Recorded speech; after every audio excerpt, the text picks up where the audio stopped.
I'm just going to show you how to install and hack the Xbox 360 wireless controller driver to make it work with OSX. Firstly, just Google the driver itself, 360 controller install.0.08. You can go to the author's website and download the version there. Simply mount the DMG, run through the installer, just install it to the default location. I already have mine installed, so I'm not going to bother doing it twice. You'll be prompted for your password. Just install it. It will then ask you to reboot your machine. Once you reboot your machine, you can then plug in the actual 360 controller. Just go into about this Mac and then into more information, which will bring up your system profiler.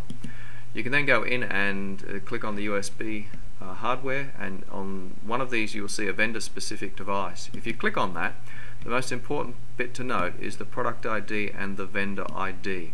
Make a note of those IDs, including the mask. I'm going to edit it and put the mask in there.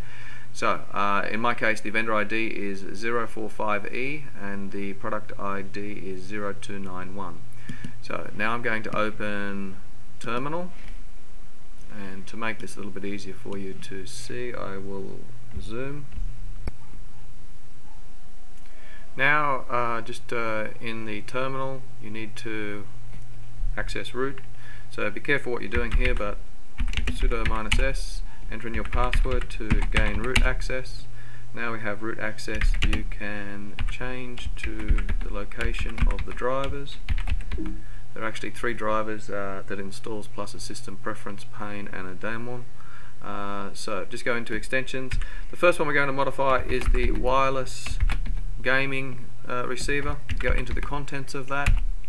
You will actually see an info.plist file. If you've not done this before, just copy the commands as you see them. Type in nano info.plist, hit the enter key. When you scroll down, you will find a section here that gives you both the vendor ID and the product ID.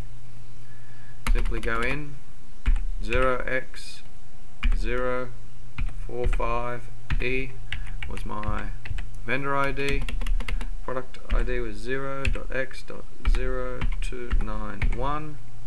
To save this, just Control and O to write out, write the file, Control and X to exit. So we've now modified that. Let's go back to the other file we need to modify. It is called 360 controller. Go into the contents again. Again, you can list just to make sure. You'll see the info.plst file there. So let's edit that one. We can scroll down. Go to the section where it refers to controller. Then in here you can scroll down. Again, you will see a vendor ID. That was 0x045E. Yours may be different to mine in terms of the product ID. It just depends if you've got a wired one, wireless, or what revision it may in fact be. So 0x0291. Just again write the file, exit. So now we're just going to remove the master kernel extension cache.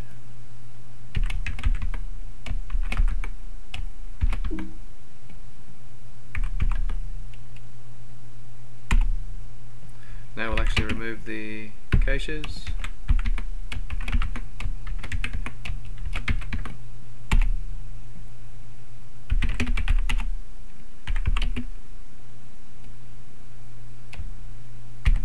Just be careful of that command.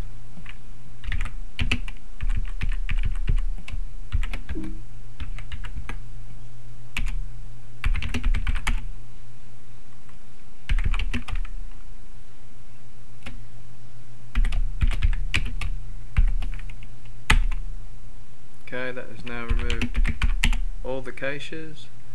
Now we can reboot the machine. Now that I've restarted the machine, I can hold the button down on the gaming receiver. It will begin to flash rapidly At the same time, I hold down the connect button on the front of the Xbox 360 controller. It will go around a circle. They will basically pair up. It will be seen as controller 1. If you don't know how to do that sort of thing, you'll have to Google it, but there is just a very, very small button on the front of the controller and a very large button on the receiver.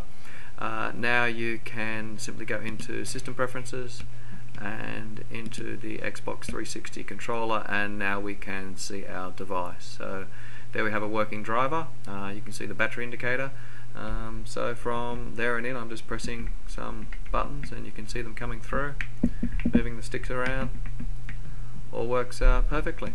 Alright, well, I hope you have as much luck as I have in getting it working. With the wired controller, you should not have to edit the wireless gaming receiver kernel extension, just the actual controller file, the 360 controller kernel extension. So good luck, thank you.